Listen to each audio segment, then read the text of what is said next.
अस्सलाम वालेकुम नाजरीन, आज हम नोटपैड के बारे में पढ़ने जा रहे हैं। नोटपैड माइक्रोसॉफ्ट विंडोज़ के अंदर मौजूद एक टेक्स्ट एडिटर है। ये इसके यूटिलिटी सॉफ्टवेयर्स में होता है। इसके अंदर जो आप टेक्स्ट लिखते हैं उसमें बहुत ज़्यादा फॉर्मेटिंग की गुंजाइश तो नहीं होती, यानी अगर आप ये चाहें कि आप इसमें अपना CV डिज़ाइन कर सकें या आप इसके अंदर कोई बहुत अच्छे लेटर्स फॉर्मेटिंग करके लिख सकें तो वो तो नहीं होता, लेकिन इसमें आप बुनियादी तौर पे टेक्स्ट लिख सकते हैं। लेकिन ये एक लिहाज से बहुत पावरफुल सॉफ्टवेयर है कि नोटपैड के अंदर डाटाबेसेस तक का जो टेक्स्ट है वो सारा आप इसके अंदर बैठ के अगर टाइप कर लें और बाद में आप उसको डाटाबेस में डालना चाहें या डाटाबेस में से डाटा अपना जो है वो नोटपैड में लाना चाहें, ये भी मुमकिन है। इसी तरह जितने आपके पास वर्ड प्रोसेसर्स हों उनका डाटा नोटपैड में या नोटपैड का डाटा उनमें ले जाके दोबारा से एडिट किया जा सकता है। उसके अंदर उसकी फॉर्मेटिंग कर सकते हैं आप। बिलफर्ज आपके पास किसी वक्त कोई वर्ड प्रोसेसर नहीं है अच्छा, आप अपना डाटा नोटपैड में उस दौरान लिख के बाद में उसकी फॉर्मेटिंग वर्ड प्रोसेसर के अंदर रख के कर सकते हैं। अगर हम नोटपैड को खोलना चाहें तो मैं यहाँ पे सिर्फ NO लिखूँगा। ये मेरे पास नोटपैड यहाँ से मैंने एंटर करके ओपन कर लिया। अब ज़रा अगर आप देखें तो मैंने ये जो नोटपैड खोला, ये बुनियादी तौर पे मेन्यू ड्रिवन सॉफ्टवेयर है, यानी इसके अंदर इस तरह से ये मेन्यू खुलते हैं। जो हमारे बाकी सॉफ्टवेयर्स होते हैं, आजकल ज़्यादातर जो सॉफ्टवेयर आ रहे हैं वो रिबन ड्रिवन होते हैं। मैं उसकी एक मिसाल देने के लिए आपको यहाँ से अगर वर्ड पैड खोलना चाहूँ तो यहाँ पे आप देखिए कि ये मैंने वर्ड पैड ओपन किया। इसके अंदर आपको ये रिबन टैब इस तरह से ये रिबन्स नज़र आएंगे। इन रिबन के अंदर इस तरह से कमांड्स होती हैं, जबकि अगर हम जायज़ा लें तो नोटपैड में ये मेन्यू है, इसके अंदर ये मेन्यू नीचे की तरफ खुलते हैं और इनके अंदर ये सारी कमांड्स होती हैं। मेन्यूज़ को एक्टिवेट करने के लिए दो तरीके हैं। एक तो आप इसको माउस के ज़रिए खोल लें और उसके नीचे जो भी कमांड है वो आप इस्तेमाल करना चाहें वो कर सकते हैं। यहाँ पे फाइल के अंदर आपके पास जितनी भी कमांड्स हैं, जैसा कि न्यू, इसके सामने इसकी शॉर्ट की भी लिखी हुई है। अगर आपको डायरेक्टली शॉर्ट की आती है तो आप बगैर मेन्यू खोले ये शॉर्ट की से यही काम कर सकते हैं। लेकिन इसका दूसरा तरीका ये होता है कि अगर आपने कीबोर्ड के ज़रिए इसको खोलना है तो फिर आप आल्ट का बटन दबाएंगे तो आपको नज़र आएगा कि फ़ाइल के मेन्यू में F का लफ्ज़ जो है वो अंडरलाइन हो गया, एडिट में E का लफ्ज़ अंडरलाइन हो गया, फॉर्मेट में O का लफ्ज़ अंडरलाइन हो गया। आप इसमें से जिस मेन्यू में जाना चाहें आप अंडरलाइन वाला करैक्टर जो है वो प्रेस करेंगे तो आप उस मेन्यू में चले जाएंगे। फ़र्ज़ करें मैं फॉर्मेट में जाना चाह रहा हूँ तो मैं O के बटन दबाता हूँ कीबोर्ड से तो ये फॉर्मेट में चला गया। यहाँ से आप इन मेन्यूज़ के अंदर लेफ़्ट और राइट एरोज़ के ज़रिए भी मूव कर सकते हैं, और जहाँ पे ये इस तरह से अंदर एरो आएगा, जैसे व्यू की कमांड में जूम में राइट एरो है, इसका मतलब है कि आप राइट एरो से जब मूव करेंगे तो आप सिर्फ उसके अंदर मज़ीद कमांड में चले जाएंगे। लेकिन अगर आप हेल्प में जाना चाहें तो तरीका यह है कि आप एक दफ़ा एस्केप अगर प्रेस करेंगे तो ये सिर्फ ऊपर मेन्यूज़ तक महदूद हो जाएगा, नीचे मेन्यू ओपन नहीं होंगे। अब आप यहाँ पे जाएंगे हेल्प के मेन्यू में और इसको डाउन एरो के ज़रिए खोल सकते हैं। इसी तरह आपके पास ये सारी कमांड्स को ओपन करने का तरीकाकार होता है। अगर आपको थोड़े दिनों के बाद चूँकि कीबोर्ड अगर याद हो जाते हैं तो अब जब आपको मालूम है कि आपने एडिट के मेन्यू में E से जाना है तो आप डायरेक्टली Alt E भी दबा देंगे तो ये डायरेक्ट एडिट का मेन्यू ओपन हो जाएगा। इसके अंदर हम टेक्स्ट लिखने की कोशिश करते हैं। यहाँ पर ये एक हमारे पास क्लासिकल सेंटेंस है, A quick brown fox jumps over the lazy dog। इसमें अगर आप जानते होंगे कि ये एक ऐसा सेंटेंस है जिसमें ABC सारी आ जाती है। अब हम इस टेक्स्ट में यहाँ से अगर हमने कोई टेक्स्ट सेलेक्ट करना हो तो एक तरीका ये है कि आप जिस लफ्ज़ पे जिसको सेलेक्ट करना चाह रहे हैं वहाँ पे आप माउस से क्लिक करें। अगर डबल क्लिक करेंगे तो वो लफ्ज़ पूरा सेलेक्ट हो जाएगा, लेकिन अगर मैं यहाँ पे क्लिक करके शिफ्ट का बटन दबा के रखूँगा, जिसमें हम बोलते हैं कि होल्ड शिफ्ट की, आप शिफ्ट की को होल्ड करके रखें और ये मैं लेफ़्ट एरो दबाता जाऊंगा तो लेफ़्ट साइड पे सारा टेक्स्ट सेलेक्ट होता जाएगा। अगर मैं राइट एरो दबाऊंगा तो ये डी सेलेक्ट होगा, और अगर मैं जंप से ओवर वाली साइड पे चला जाऊंगा तो ये मेरा टेक्स्ट इधर से सेलेक्ट होना शुरू हो जाएगा।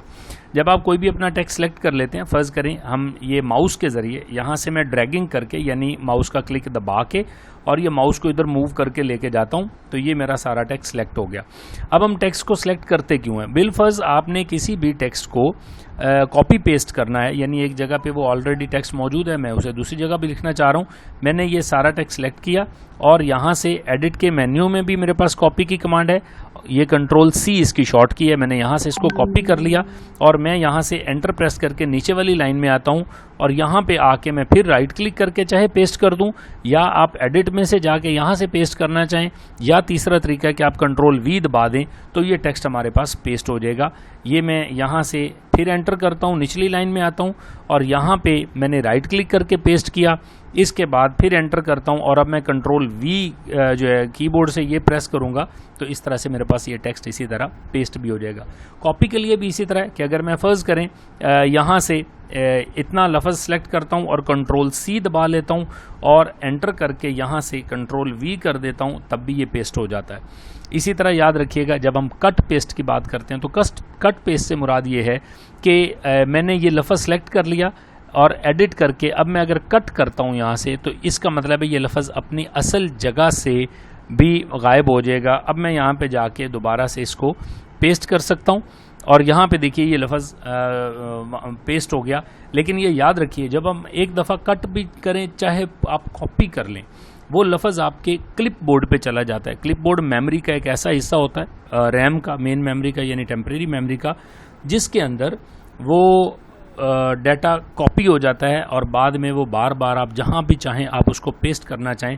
मैं अब इसको नीचे यहाँ पे लाता हूँ, या फ़र्ज़ करें यहाँ पे मैंने कंट्रोल वी प्रेस किया, फिर कंट्रोल वी प्रेस किया, फिर कंट्रोल वी प्रेस किया, या मैं आपको दिखाने के लिए यहाँ से कर देता हूँ कि मैंने यहाँ से पेस्ट किया, यहाँ से आप फिर यहाँ पे पेस्ट करते जाएँ, यहाँ से आप राइट क्लिक करके फिर पेस्ट कर लें, तो ये बार बार पेस्ट होता रहेगा। चूँकि ये टेक्स्ट इस वक्त हमारे क्लिप बोर्ड पे मौजूद है तो कट करने से बेशक वो एक जगह से कट हुआ लेकिन उसके बाद वो मेन मेमोरी में पड़ा रहता है। आप उसको जितनी दफ़ा भी पेस्ट करेंगे वो क्लिप बोर्ड से पेस्ट होता रहता है।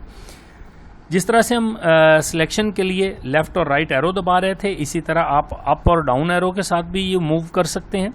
इस टेक्स्ट के अंदर मूव करने के लिए भी ये हमारे पास कीबोर्ड के ज़रिए अप डाउन लेफ़्ट राइट सारे एरो कीज़ हमारे हैं जिसके साथ आप इसके अंदर मूव कर सकते हैं।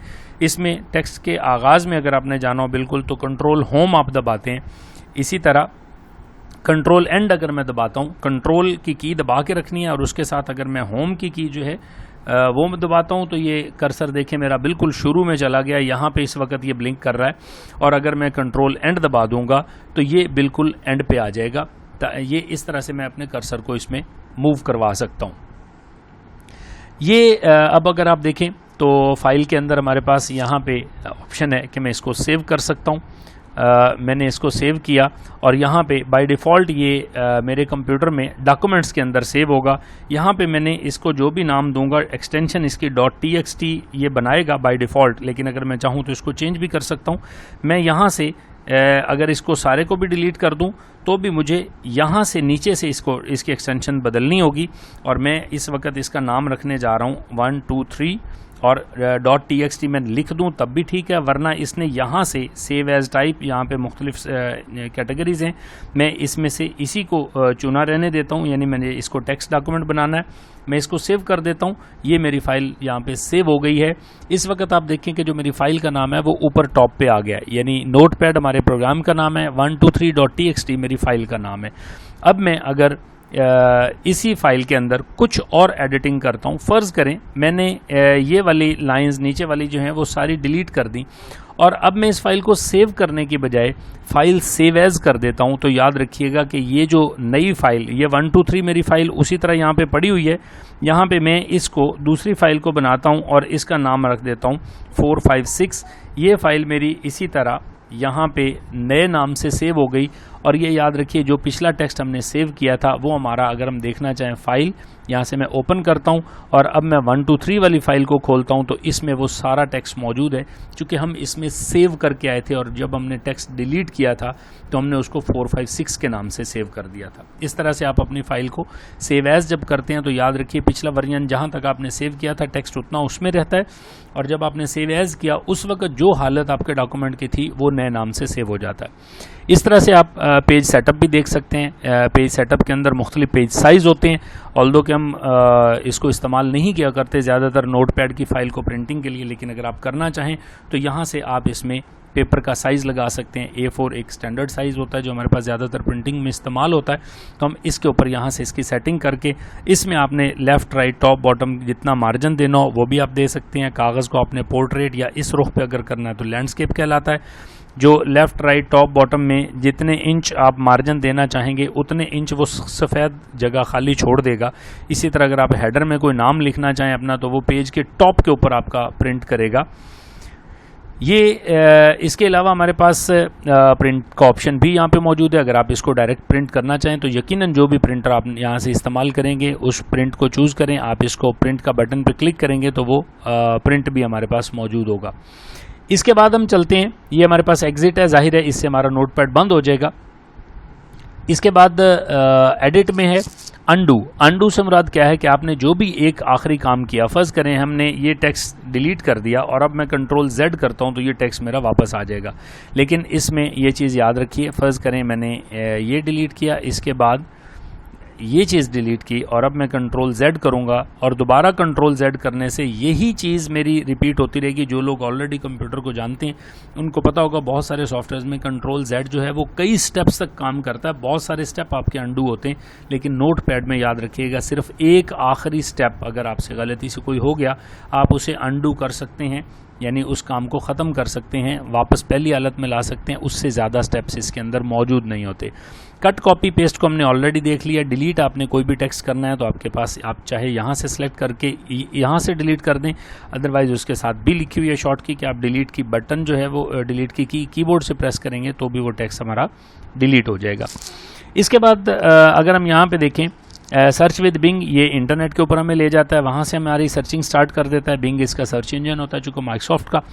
इसके बाद अगर हम कोई लफ्ज़ फाइंड करना चाहें तो यहाँ से फ़र्ज़ करें हमने लफ्ज़ फाइंड करना चाह रहे हैं दी, इसमें मैंने यहाँ पे दी लिखा और अब मैं अगर इसमें गौर करें आप तो दी में मैंने टी कैपिटल लिखा है। इसको मैं अगर मैच केस करूँगा तो ये इसको सर्च नहीं कर पाएगा। मैं इससे पहले आपको आसानी से ये सर्चिंग इसकी बता देता हूँ कि अगर हम इस तरह से दी को सर्च कर रहे हैं तो ये किस तरह से सर्च करता है। इसका ये बाकायदा एक डायरेक्शनल सर्च होती है, यानी जहाँ पे आपका कर्सर था, फ़र्ज़ करें यहाँ कर्सर है आखिर में और दी का लफ्ज़ ऊपर है तो मैं सर्च करना चाह रहा हूँ तो मुझे अप करना पड़ेगा। इस तरह से ये पिछला लफ्ज़ उससे पिछला उससे पिछला और इस तरह तरतीब ये पीछे की तरफ चलता जाएगा। अब अगर आप इसमें सर्च करेंगे तो आपको बोलेगा कि मेरे पास ये लफ्ज़ नहीं है, कैन नॉट फाइंड दी। और अब अगर आपने सर्चिंग करनी है तो आपको इसको डायरेक्शन इसकी चेंज करनी पड़ेगी, यानी ऊपर से नीचे आपने इसको लेके आना है। इस तरह से आप इसमें सर्चिंग कर सकते हैं। अब हम चलते हैं मैच केस को अगर हम यूज़ करना चाहें और मैं इसमें कैपिटल टी कर दूं तो अब ये आपको चाहे आप इसको अप करें या डाउन ये आपको कोई लफ्ज़ ढूंढ के नहीं देगा, चूँकि अब इसने केस भी मैच करना है। यानी जो अपर केस अल्फाज हैं वो अपर केस में, जो लोअर केस हैं वो स्मॉल लेटर्स के अंदर होते हैं। तो अब ये चूँकि मैच नहीं कर रहा, हम इसकी बजाय फ़र्ज़ करें यहाँ पे कैपिटल ए लिखते हैं और अब इसमें मैचिंग के साथ सर्च करते हैं तो यहाँ पे देखिए कि ये जो कैपिटल ए है इसको सर्च करेगा। हालांकि हमारे पास स्मॉल ए भी इसके अंदर लेज़ी के लफ्ज़ में मौजूद है। अब अगर आप इसको ख़त्म कर देंगे मैच केस को तो अब आपको ये दोनों किस्म के जो कैपिटल ए है, मैं डाउनवर्ड इसको करता हूँ तो ये दोनों कैपिटल और स्मॉल दोनों ए आपको फाइंड करके दिखाएगा। इसी तरह अगर आप किसी लफ्ज़ को रिप्लेस करना चाहें तो आप फाइंड एंड रिप्लेस के अंदर भी जा सकते हैं। ये हमारे पास इसमें फाइंड नेक्स्ट के बारे में मैं आपको बताता चलूँ। जब भी आप फाइंड नेक्स्ट करवाते हैं तो वो चूँकि हम ए को सर्च करवा रहे थे तो फाइंड नेक्स्ट और इसी तरह फाइंड प्रीवियस और इसमें शॉर्ट की भी हमारे पास मौजूद है, यानी हम शिफ्ट F3 के साथ प्रीवियस पे जा सकते हैं और F3 के साथ आप आगे नेक्स्ट डायरेक्शन पे जैसे आप जा रहे थे उसी तरफ आप सर्च करना स्टार्ट कर सकते हैं।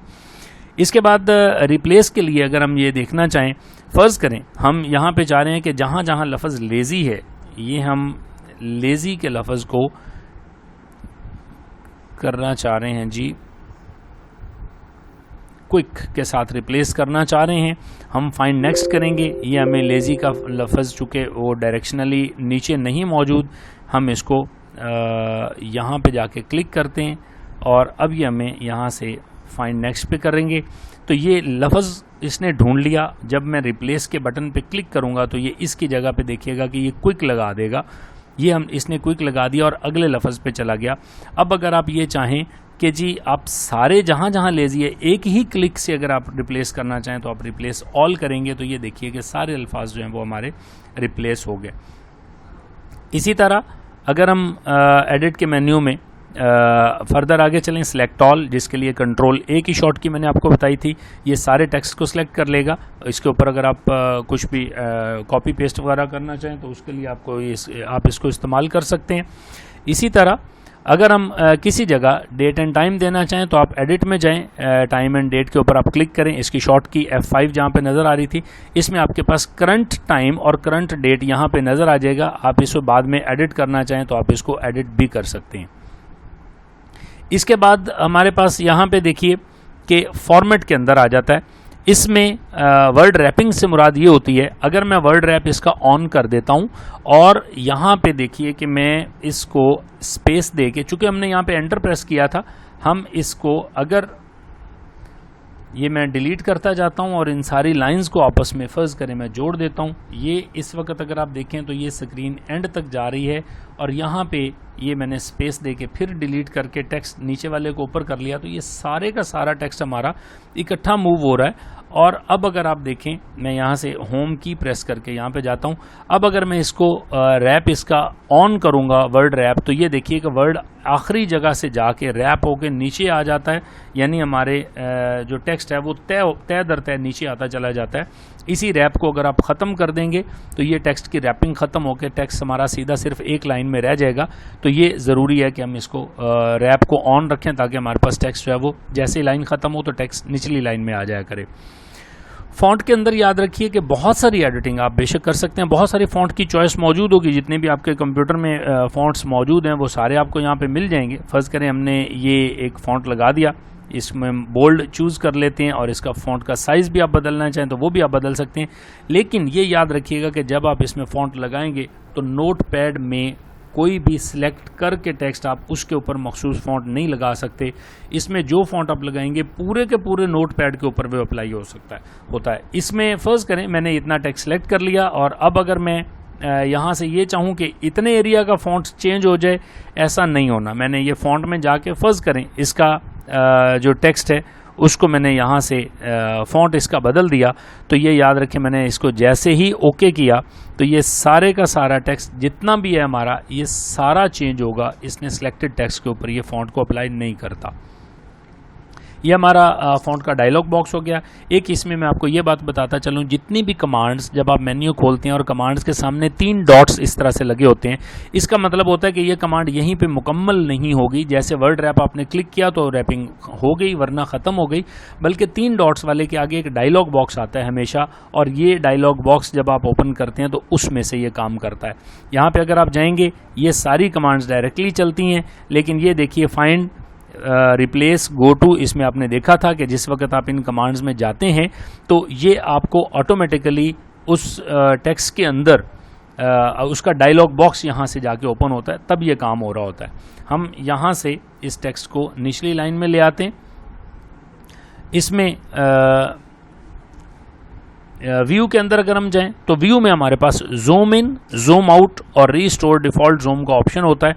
आप यहाँ से अगर जाएं, जूम इन पे मैंने क्लिक किया, ये हमारा टेक्स्ट जूम इन होता जाएगा इसी तरह। और ये याद रखिए इसकी शॉर्ट की भी हमारे पास है, जूम कंट्रोल प्लस। ये याद रखने वाली चीज़ है कि इसका मतलब हरगिज़ नहीं है कि आपका फ़ॉन्ट का साइज़ बढ़ रहा है। ये मैंने कंट्रोल के साथ ये प्लस दबाना शुरू किया, इसमें आपको शिफ्ट दबाने की ज़रूरत नहीं है। ये कंट्रोल के साथ डायरेक्टली आपने प्लस दबाना है तो उसके साथ ये काम करेगा। इसी तरह कंट्रोल और माइनस अगर आप दबाएंगे वो भी बगैर शिफ्ट के साथ, तो उसके साथ ये जूम इसका कम होता चला जाएगा, जो कि यहाँ पे भी अगर आप देखें तो जूम आउट है। और कंट्रोल प्लस 0 ये उसके बिल्कुल साथ ही ये भी की होती है। कंट्रोल प्लस 0 के साथ ये अपने ओरिजिनल जूम सेटिंग पे वापस आ जाता है। इसके बाद अगर आप देखें स्टेटस बार, ये स्टेटस बार हमेशा हमारे वर्ड पैड की, यहाँ पे मैं आपको इसको अगर छोटा करके दिखाऊं तो हमारे पास इसकी स्टेटस बार जो है वो निचले एरिया में स्क्रीन पे ज़ाहिर होती है, और यहाँ से हम इसको इसके साइज़ भी चेंज कर सकते हैं। ये हमने यहाँ से मैक्सिमम साइज़ के ऊपर लेके जाते हैं। ये हमारा रिस्टोर साइज़ होता है जहाँ पे आप रखना चाहें। और ये मिनिमम अगर मैं क्लिक करूँगा तो ये नीचे मेरे ये बार के ऊपर जाके ये मिनिमम एक आइकन के अंदर बन के अपीयर होता है। ये जो हमारा मैक्सिमाइज़ और रीस्टोर का आइकन है ये रिप्लेस होता रहता है। जब आप इसको मैक्सिमाइज़ करेंगे तो ये रीस्टोर का बटन बन जाएगा, बाद में यही मैक्सिमाइज़ का बटन बनता है। अब अगर हम स्टेटस बार की बात करें, ये स्टेटस बार हमारे पास ये सबसे बिल्कुल नीचे नज़र आती है, जिसमें हमें पता चलता है कि हम कौन सी लाइन, यानी इस वक्त हमारा कर्सर जो है दूसरी लाइन के कॉलम नंबर 90 पे मौजूद है। ये इसको अगर अब मैं यहाँ से पॉइंट इसका क्लिक करूँगा जहाँ पे भी, तो ये इस वक्त देखें ये इसका लाइन नंबर 2 क्यों नज़र आ रहा है, चूँकि हमने इसको ये रैप टेक्स्ट के ज़रिए नीचे किया हुआ है। अदरवाइज़ अब ये इस वक्त तीसरी लाइन पे पहुँचा है, ये इसके कॉलम नंबर 1 पे मौजूद है। इसके बाद इसका जूम नज़र आ रहा है आपको यहाँ पे 100%। ये जितनी भी हमारे पास इंफॉर्मेशन है ये सारी के सारी हमारी स्टेटस बार पे नज़र आती है। इसको आप यहाँ से ऑफ़ भी कर सकते हैं और इसको यहीं से ऑन कर सकते हैं। इसके बाद हमारा हेल्प का मेन्यू है, इसके अंदर आपके पास व्यू हेल्प अगर आप करेंगे, ये याद रखिएगा कि इसकी हेल्प आपको ऑनलाइन मुयसर होती है। इसी तरह फीडबैक भी आप भेज सकते हैं। अबाउट नोटपैड में जब आप नोटपैड के बारे में इंफॉर्मेशन देखने की कोशिश करेंगे तो ये आपको विंडोज़ का वर्जन बताएगा। चूँकि ये जो है विंडोज़ के साथ ही एक यूटिलिटी सॉफ्टवेयर के तौर पे मौजूद होता है, इसलिए इस पे हमेशा वर्जन आपको उसका नज़र आता है। उम्मीद है आप इसको एंजॉय करेंगे, आप इस पे काम कीजिएगा। कोई भी क्वेश्चन हो आप वो हमें पुट करें, हम उसको आंसर करेंगे। बहुत बहुत शुक्रिया।